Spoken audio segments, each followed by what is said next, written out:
आज के इस वीडियो में हम लोग करेंगे सामान्य विज्ञान पे टॉप 51 प्रश्न, most important question on journal science. 51 question आज के इस वीडियो में हम लोग करने वाले हैं। तो अपना पहला क्वेश्चन देखते हैं। फर्स्ट क्वेश्चन में पूछ रहा है कि किन किरणों के विकिरण से नाभिक के आकार का आकलन किया जा सकता है। जो हमारा न्यूक्लियस होता है, नाभिक होता है, उसके आकार को हम किस प्रकार पता कर सकते हैं, किन कणों के द्वारा पता किया जाता है। गामा कण के द्वारा, बीटा कण के द्वारा, डेल्टा कण के द्वारा या अल्फा कण के द्वारा। तो हम लोग जो नाभिक का आकार होता है वो हम लोग सिर्फ अल्फा कण के द्वारा पता कर सकते हैं। मतलब डी ऑप्शन हमारा यहाँ पर राइट हो जाएगा। डी ऑप्शन यहाँ पर हमारा राइट हो जाएगा, अल्फा कण। किन किरणों के विकिरण से पता करेंगे नाभिक का आकार? अल्फा कणों के द्वारा प्रयोग करेंगे। क्वेश्चन नंबर दूसरा देखते हैं। दूसरे में पूछ रहा है कि डाल्टन के परमाणु सिद्धांत के अनुसार कौन सा सबसे छोटा कण स्वतंत्र रूप से रह सकता है। सबसे छोटा कण होना चाहिए और स्वतंत्र रूप से रहना चाहिए। ये किसने सिद्धांत दिया था? डाल्टन ने दिया था। वह कौन सा कण है? तो वह अणु है। अणु का मतलब एटम। एटम जो होता है वो स्वतंत्र रूप से रह सकता है और सबसे छोटा कण होता है। ये किसने बताया था? डाल्टन ने बताया था।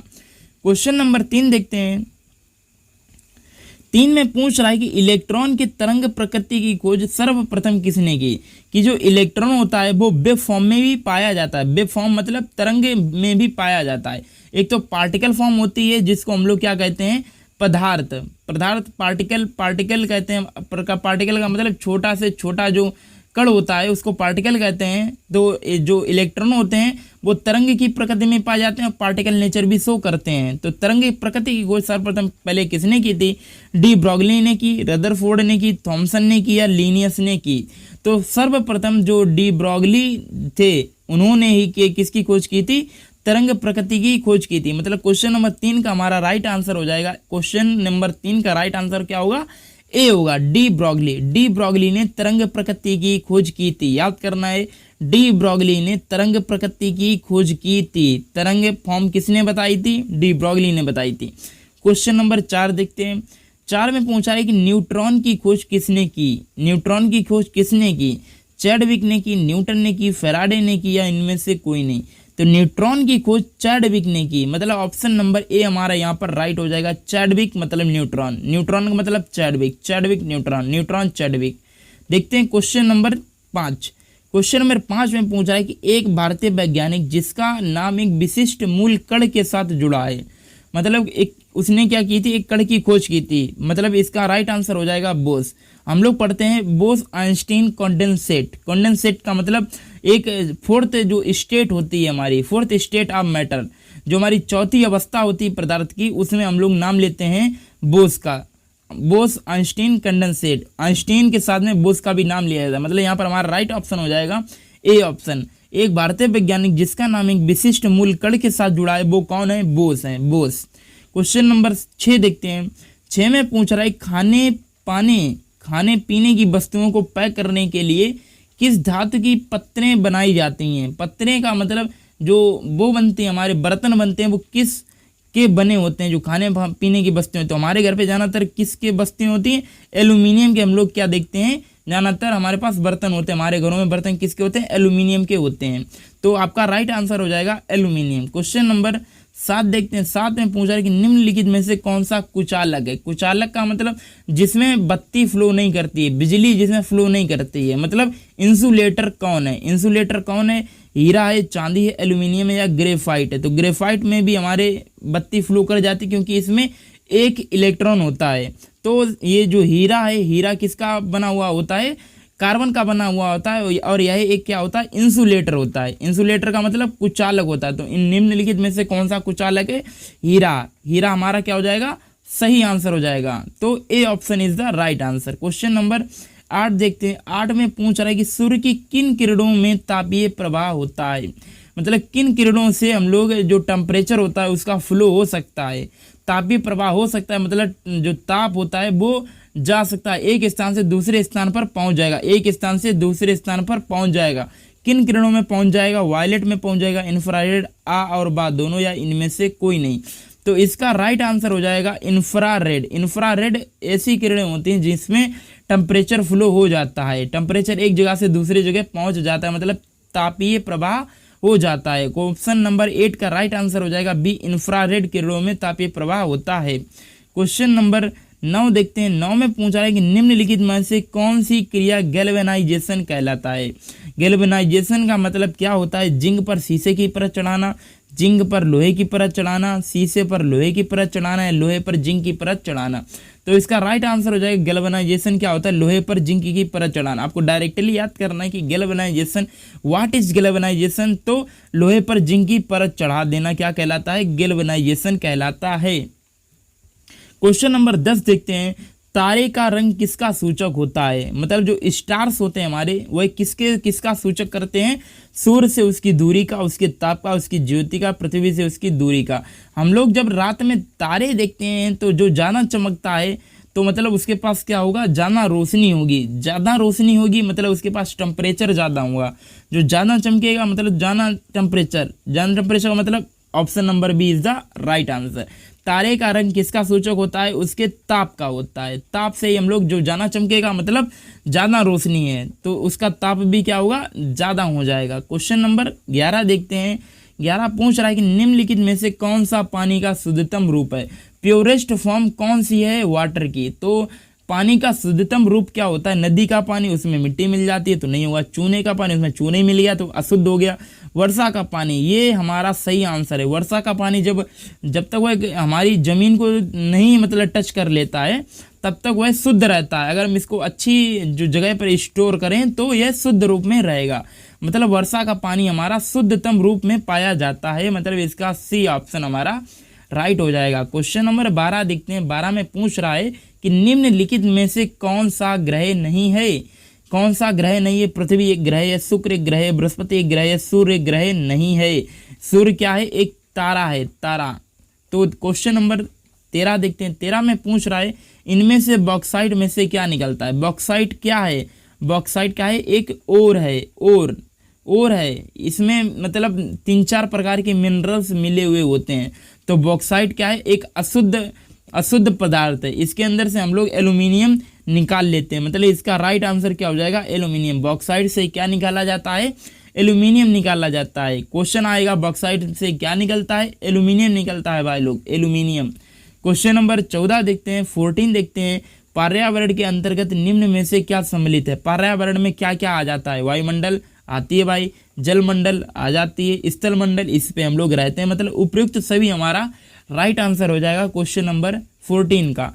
पर्यावरण के अंदर क्या होता है? वायुमंडल, वायु हम लोग सांस लेते हैं। जलमंडल हम लोग जल पीते हैं। स्थल मंडल वहाँ पर हम लोग रहते हैं। मतलब क्या हो गया कि तीनों हम लोग पर्यावरण, तीनों चीज़ें पर्यावरण के अंदर आ जाती हैं। तो इसका राइट आंसर हो जाएगा उपयुक्त सभी। क्वेश्चन नंबर 15 देखते हैं। एक हॉर्स पावर में कितने बोल्ट होते हैं? बोल्ट, BOLT, कितने बोल्ट होते हैं? तो 798 वोल्ट, 786 वोल्ट, 342 वोल्ट या 985 वोल्ट।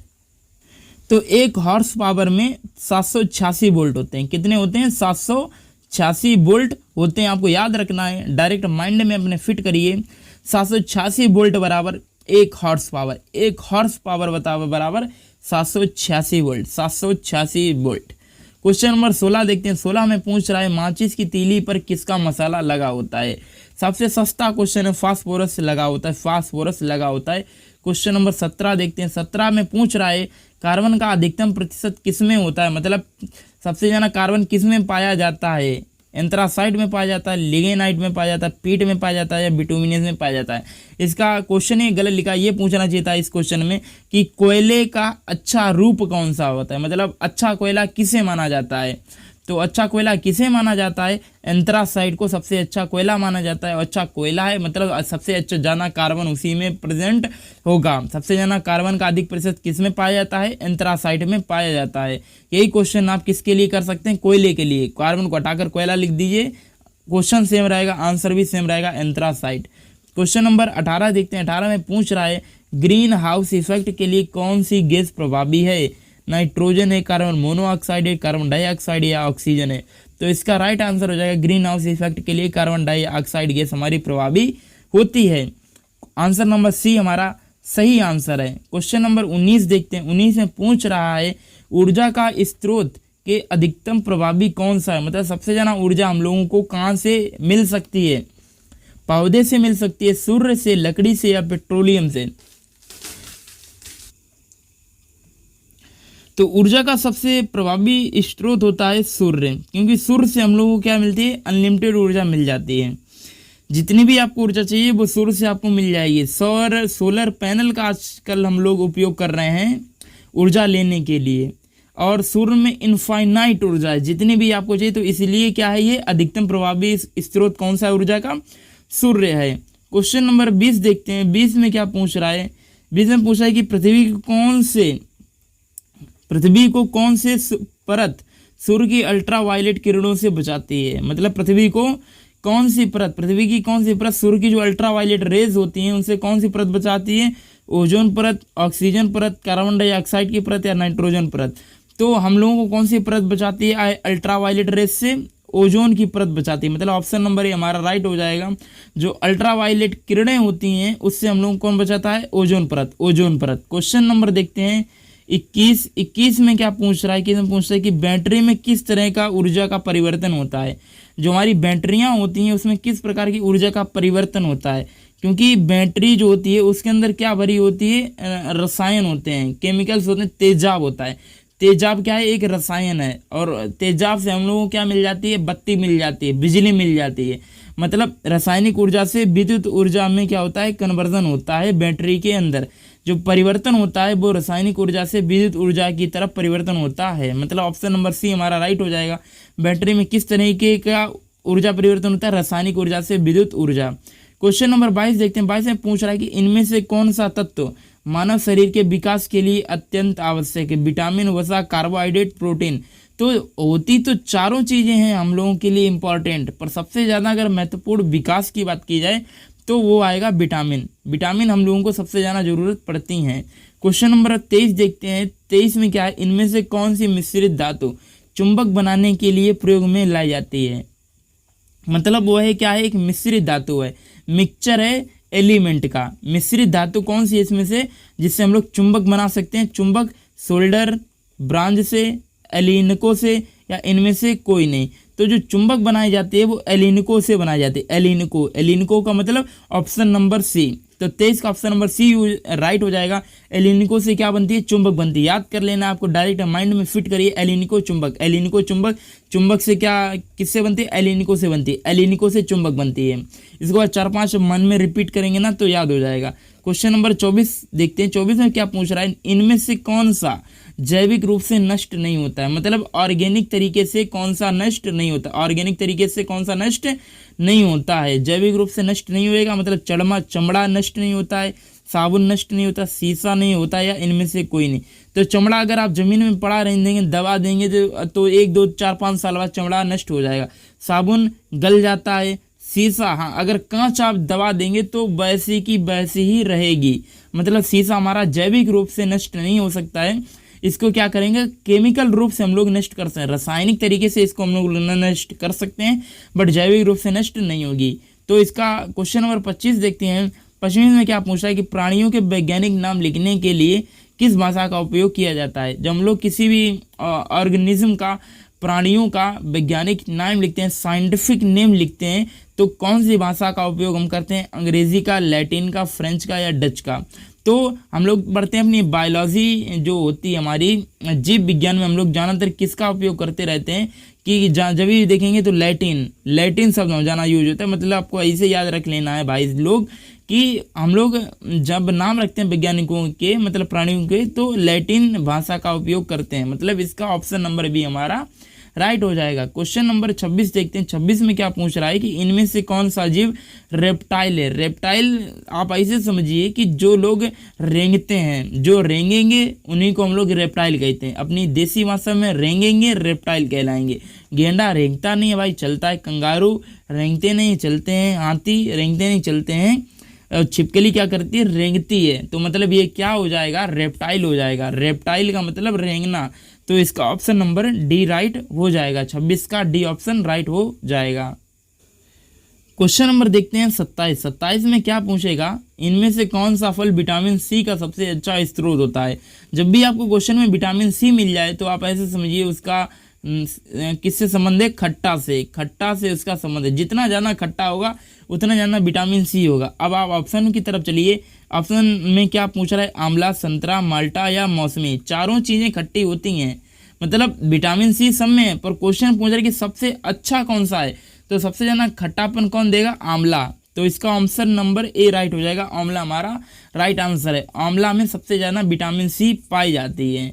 क्वेश्चन नंबर 28 देखते हैं। 28 में पूछ रहा है भाई लोग, इनमें से कौन सा जीव एक कोशिकीय प्राणी है। एक कोशिका मतलब जिसके अंदर एक सेल पाई जाएगी, ओनली वन सेल, एक सेल होगी जिसके अंदर एक कोशीय जीव हो जाएगा। एक कोशीय जीव का मतलब एक सेल, जिसके अंदर सिर्फ एक सेल पाई जाएगी। किसमें होती, केचुआ में। केचुआ तो लंबा होता है, इसमें एक सेल कैसे होगी, अमीबा में। हाँ, अमीबा हमारा सही उत्तर है। सांप भी नहीं है, हाइड्रा भी नहीं है, तो इसका राइट आंसर हो जाएगा अमीबा। अमीबा क्या है, एक कोशिकीय प्राणी है। एक कोशिकीय प्राणी कौन है, अमीबा। क्वेश्चन नंबर देखते हैं 29। 29 में पूछ रहा है, मोटापे किस कारण से होता है। मोटापा किस कारण से होता है, खनिजों की कमी के कारण, विटामिन ए की कमी के कारण, आवश्यकता से अधिक खाना, या लवण की बहुतायत। तो कमी से तो कभी मोटापा होता नहीं, तो दो आंसर हमारे मतलब दो ऑप्शन हमारे ऐसे ही कट गए। तो इसमें क्या है, लवण की बहुतायत या आवश्यकता से अधिक खाना। तो ये आंसर हमारा जो सी आंसर है, आवश्यकता से अधिक खाना, ये हमारा राइट हो जाए। जब हम लोग अधिक खा लेते हैं तो मोटापा होता है, इसमें कुछ समझाने की जरूरत। क्वेश्चन नंबर 29 देखते हैं। 30 में क्या पूछ रहा है, तंबाकू सेवन धूम्रपान करने वालों में इनमें से किस बीमारी का अंदेशा रहता है। जब भी आप किसी तंबाकू को देखेंगे उसमें कैंसर लिखा होता है, it is causes to cancer, मतलब इसमें क्या होता है, तंबाकू से कैंसर होता है। तो डायरेक्ट ऑप्शन हमारा डी राइट हो जाएगा, फेफड़ों का कैंसर। क्वेश्चन नंबर 31 देखते हैं। 31 कह रहा है कि इनमें से कौन सा उर्वरक का काम करता है। उर्वरक का मतलब फर्टिलाइजर, जो हम लोग खाद खेतों में डालते हैं, चूना, गंधक, सोडियम या यूरिया। तो यूरिया भी आती है, 50 किलो का बोरा आता है यूरिया का, हम लोग खेतों में डालते हैं। तो उर्वरक का काम कौन करता है, यूरिया। क्वेश्चन नंबर 32 देखते हैं। 32 में पूछ रहा है, किस तत्व के साथ पानी आने पर आग लग जाती है। मतलब कौन सा ऐसा केमिकल है, अगर उसमें पानी मिला देंगे या रिएक्शन करवाएंगे, उसके साथ अभिक्रिया करवाएंगे तो आग लग जाएगी। सोडियम, मैग्नीशियम, फास्फोरस या जिंक। तो जब हम लोग सोडियम को पानी में मिलाएंगे तो क्या हो जाएगी, आग लग जाएगी। तो मतलब ऑप्शन नंबर ए हमारा राइट है। क्वेश्चन नंबर 33 देखते हैं। 33 में कह रहा है कि इनमें से कौन सा शब्द प्राकृतिक रूप से तैयार उर्वरक के लिए प्रयोग में लाया जाता है। उर्वरक मतलब जो फर्टिलाइजर होते हैं, मतलब एक अगर साइंटिफिक टर्म देना चाहें, विज्ञान की भाषा में कहें तो उसको क्या कहेंगे, विज्ञान की भाषा में उस शब्द को क्या कहेंगे जो उर्वरक के लिए यूज होता है, बायोमास, मैन्योर, प्रोपोलेंट या चारकोल। तो विज्ञान में इन लोगों को हम लोग क्या कहते हैं, मैन्योर। मैन्योर का मतलब क्या होता है, खाद, मैन्योर कहते हैं। मतलब ऑप्शन नंबर बी हमारा राइट हो जाएगा। उर्वरक के लिए कौन सा शब्द यूज होता है, मैन्योर। ऑप्शन नंबर अब हम लोग हो चुका है 34 देखते हैं। 34 में पूछ रहा है कि इनमें से कौन सा तापमान सूर्य के तापमान के आसपास है। सूर्य के तापमान के आसपास कौन सा है, 6000 सेल्सियस डिग्री। 6000 सेल्सियस डिग्री हमारा सूर्य के आसपास का तापमान होता है। क्वेश्चन नंबर 35 देखेंगे। 35 में पूछ रहा है, किन प्रदूषकों के मिश्रण से अम्लीय वर्षा होती है। जो एसिड रेन होती है वो किन प्रदूषकों के मिश्रण से होती है। Nitrogen monoxide, sulphur dioxide, monoxide carbon, आ और बा दोनों। तो ऐसी कोई चीज़ होती ही नहीं है जो सी में दी गई है, मोनोऑक्साइड कार्बन। हाँ, नाइट्रोजन मोनोऑक्साइड और सल्फर डाइऑक्साइड के कारण क्या होती है, अम्लीय वर्षा होती है। मतलब इसका ऑप्शन नंबर डी हमारा राइट हो जाएगा, आ और बा दोनों। क्वेश्चन नंबर देखते हैं 36। 36 में पूछ रहा है, उस सूक्ष्म जीव का नाम बताइए जो हमारे भोजन को नष्ट कर देता है। हम लोग 4-5 दिन अगर रोटी रख देते हैं, चपाती रख देते हैं, तो उसमें क्या लग जाती है, फफूंदी लग जाती है। मतलब जो हमारे खाने को नष्ट कौन कर देता है, फफूंदी कर देती है। मतलब ऑप्शन नंबर सी हमारा राइट हो जाएगा। क्वेश्चन नंबर 37 देखते हैं। 37 में पूछ रहा है, कौन सा ग्रह हरे रंग का प्रकाश उत्सर्जित करता है। मंगल करता है, वरुण करता है, यूरेनस करता है या शुक्र करता है। तो हरे रंग का प्रकाश वरुण उत्सर्जित करता है, वरुण। क्वेश्चन नंबर 38 देखते हैं। 38 में पूछ रहा है, इनमें से कौन सा कार्बन का एलोट्रॉप है। एलोट्रॉप का मतलब आप ऐसे समझिए कि वह कार्बन का ही बना होता है, कार्बन का भाई है। तो एथेन है, मीथेन है, पेट्रोलियम है, हीरा है। तो कार्बन किसका, हीरा जो होता है वो कार्बन का ही बना होता है, कार्बन का एलोट्रॉप है। तो इसका राइट आंसर हो जाएगा हीरा। जो एक ग्रेफाइट हो गया, हीरा हो गया, कोयला हो गया, ये क्या है, कार्बन के एलोट्रॉप हैं। एलोट्रॉप के मतलब इसी के ही रूप हैं। तो इसका ऑप्शन क्या हो जाएगा, डी, हीरा। आंसर मतलब नहीं, क्वेश्चन नंबर 39 देखते हैं। 39 क्या कह रहा है कि BCG नामक दवाई का प्रयोग किस रोग में होता है। तो BCG नामक दवाई का प्रयोग शीतला रोग में होता है। शीतला रोग में किसका उपयोग होता है? BCG नामक दवाई का। क्वेश्चन नंबर 40 देखते हैं। 40 पूछ रहा है कि जो शुष्क सेल में एनोड किसका बना होता है। जो एनोड बना होता है शुष्क सेल में किसका बना होता है? तांबे का बना होता है, जस्ते का बना होता है, ग्रेफाइट का बना होता है, कैडमियम का बना होता है। तो शुष्क सेल में जो एनोड होता है वो ग्रेफाइट का बना होता है। ग्रेफाइट किसका होता है? कार्बन का ही रूप होता है। कार्बन का एलोट्रोप क्या है? ग्रेफाइट। ग्रेफाइट का एनोड बना होता है। क्वेश्चन नंबर 41 देखते हैं। 41 में पूछ रहा है बीज अपना भोजन कैसे प्राप्त करते हैं। क्योंकि जो पौधे होते हैं वो तो पत्तियों से भी बना लेते हैं, तो पर जो बीज होता है उसमें पत्तियां होती हैं, वो कहाँ से प्राप्त करते हैं? जड़ों से, डंठल से, बीज रंध्र से या पत्तियों से। तो बीज अपना भोजन बीज रंध्र से प्राप्त करते हैं, रंध्र से प्राप्त करते हैं। क्वेश्चन नंबर 42 क्या कहता है? पौधे सांस लेते हैं किसके द्वारा? फूलों के द्वारा, जड़ के द्वारा, स्टोमेटा के द्वारा या डंठल के द्वारा। तो जो पौधे होते हैं वो किसके द्वारा सांस लेते हैं? स्टोमेटा के द्वारा। स्टोमेटा में पोर्स होते हैं, छिद्र होते हैं, जिसके द्वारा वो सांस लेते हैं पौधे। क्वेश्चन नंबर 43 देखते हैं। शक्ति पृथक्करण सिद्धांत किसने दिया था? शक्ति पृथक्करण सिद्धांत किसने दिया था? रूसो ने, नेपोलियन बोनापार्ट ने, मॉन्टेस्क्यू ने या वॉल्टेयर ने। तो जो शक्ति पृथक्करण सिद्धांत है वो मॉन्टेस्क्यू ने दिया था, मॉन्टेस्क्यू ने दिया था। क्वेश्चन नंबर 44 देखते हैं। 44 में पूछ रहा है रक्त और लोहे की नीति निम्न में से किससे संबंधित है। ये क्वेश्चन आ गया हिस्ट्री से। रक्त और लोहे की नीति किससे संबंधित है? बिस्मार्क से संबंधित। को ऑप्शन नंबर बी हमारा राइट हो जाएगा। क्वेश्चन नंबर 45 देखते हैं। 45 में पूछ रहा है प्राथमिक अथवा द्वितीयक एल्कोहल के वाष्पों को तप्त कॉपर के ऊपर प्रवाहित किया जाता है तो क्या होता है? जब हम लोग फर्स्ट स्टेज एंड द्वितीय स्टेज जो होती है, प्राथमिक और द्वितीयक एल्कोहल के जो वाष्प के कण होते हैं, जब उसको हम कॉपर धातु के ऊपर ले जाएंगे तो क्या होगा? उससे हेनले लूप, नाइहोम, बिहाइड्रोजनन या तीनों गलत, मतलब ये तीनों गलत है। तो क्या होता है जब हम लोग प्राथमिक द्वितीयक एल्कोहल ले जाएंगे? बिहाइड्रोजनन होता है, बिहाइड्रोजनन होता है। पर इस प्रकार का क्वेश्चन ज्यादातर आएगा नहीं आपके एग्जामों में, क्योंकि ये ज़्यादा कठिन हो जाता है। क्वेश्चन नंबर 40 देखते हैं। 40 में पूछ रहा है प्रोटीन शब्द की व्युत्पत्ति ग्रीक शब्द प्रोटियास से हुई है, प्रोटियोस से हुई है। प्रोटियोस का अर्थ क्या होता है? तो खाद्य पदार्थ, जड़, चिपचिपा पदार्थ या अति महत्वपूर्ण अथवा प्राथमिक। तो option number D you right हो जाएगा। जो प्रोटीन होता है वो हमारे लिए अति महत्वपूर्ण अथवा प्राथमिक होता है, इसीलिए इसकी उत्पत्ति प्रोटियास शब्द को हम लोगों ने क्या कर दिया? ट्रांसफॉर्म करके प्रोटीन बना दिया, जिसका अर्थ होता है अति महत्वपूर्ण अथवा प्राथमिक। आपको याद कर लेना। क्वेश्चन नंबर देखते हैं 47। 47 में भाई पूछ रहा है कि न्यूरॉन एक सूक्ष्मदर्शी संरचना है। जो न्यूरॉन है एक बहुत छोटी सी संरचना, सूक्ष्मदर्शी मतलब बहुत ही छोटी, जिसको हम देख नहीं सकते, जो 3 भागों से मिलकर बनती है। वे कौन सी हैं? 3 भाग कौन कौन सी हैं? कोशिकाएं, दुम्राक्षय या तंत्रिकाक्ष या उपयुक्त तीनों।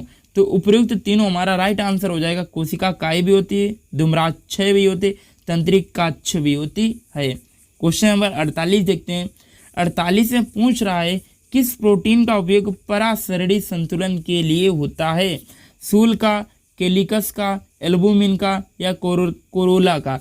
तो प्रोटीन का उपयोग परासरणी संतुलन के लिए किसका होता है? एल्बुमिन का होता है। एल्बुमिन मतलब option number C. Option number C हमारा राइट हो जाएगा। क्वेश्चन नंबर 49 देखते हैं। 49 में पूछ रहा है कि गुच्छीय निस्यंद्र दर GFR एक स्वस्थ व्यक्ति में कितनी होती है? GFR होता है ग्लोमूलर फिल्ट्रेशन रेट। फिल्ट्रेशन रेट का मतलब कितनी देर में गुच्छीय निस्यंद्र दर, मतलब जो फिल्ट्रेशन रेट होती है वो एक स्वस्थ व्यक्ति के अंदर कितनी होती है, यह आपसे क्वेश्चन पूछ रहा है। तो जो फिल्ट्रेशन रेट होती है वो होती है 125 मिलीलीटर प्रति मिनट। मिलीलीटर प्रति 125, ऑप्शन नंबर सी हमारा राइट हो जाएगा। क्वेश्चन नंबर 50 देखते हैं। जो सामान्य रक्तचाप कितना होता है? जो सामान्य व्यक्ति के अंदर रक्तचाप कितना होता है? 120/80 Hg/mm। तो ये हो जाएगा 120/80 Hg/mm क्या हो जाएगा? रक्तचाप हो जाएगा। ऑप्शन नंबर 51 देखते हैं। 51 नंबर क्वेश्चन डायरेक्ट देखते हैं। ऑप्शन नंबर क्या देखेंगे? अति तनाव में रक्तदाब कितना होता है? जब हम लोग तनाव ले लेते हैं तब रक्तदाब हमारा कितना पहुंच जाता है? 140, 90 या इससे अधिक हमारा रक्तदाब पहुंच जाता है जब हम लोग ज़्यादा टेंशन में आ जाते हैं।